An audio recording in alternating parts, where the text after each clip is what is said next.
Contexts get militarized. It's not just about men and guns.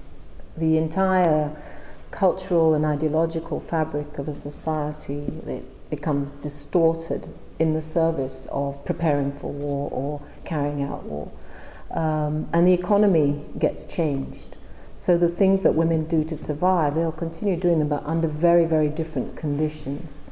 And as I was saying, they get trapped in these international networks, in this, what used to be called the informal economy, is now being absorbed in non-formal global networks that are very punishing for women. Women are very much more marginalized within these than they are even within the formal economy, as if that weren't bad enough. But so, for example, many women get trapped into sexual servicing for food. They get trafficked across borders, and that's apart from the obvious injuries. So the cultural implications of this are very, very serious. In terms of the economy, if we were to focus on the economy, what happens is that these alternate survival strategies that have been developed become entrenched. So we develop a war economy, and to end conflict by declaring peace does not change the war economy. So I think this is the problem with and why militarism is growing in the context of globalization and neoliberalism. One, it detracts from social spending, and it becomes a self-fueling scenario with more and more of the world's resources being put into militarism, less and less to all the things that women have gained and fought for over the last decades of struggle.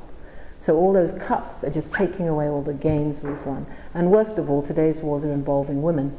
40 to 60% in the West African wars in Liberia, Sierra Leone, were women and children.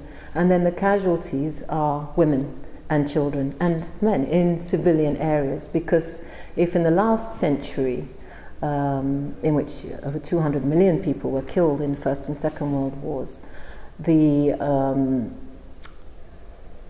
proportion tended to be 9 military men killed to every civilian.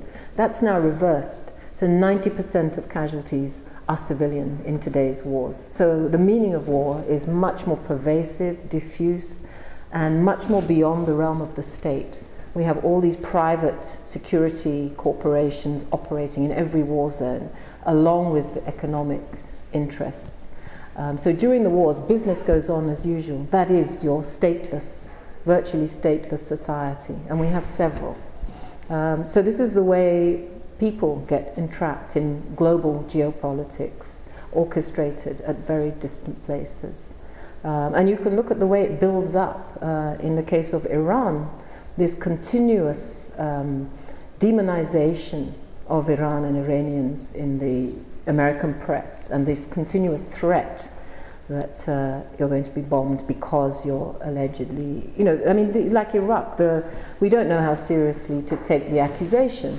They never found the weapons of mass destruction. So I think it's very ideological and very dangerous. But the people who will pay will be ordinary people trying to go about their lives. And no regime, theocratic or so-called democratic, should be engaging in war, killing ordinary people in the pursuit of the interests, usually of a few big men. So we have to end this.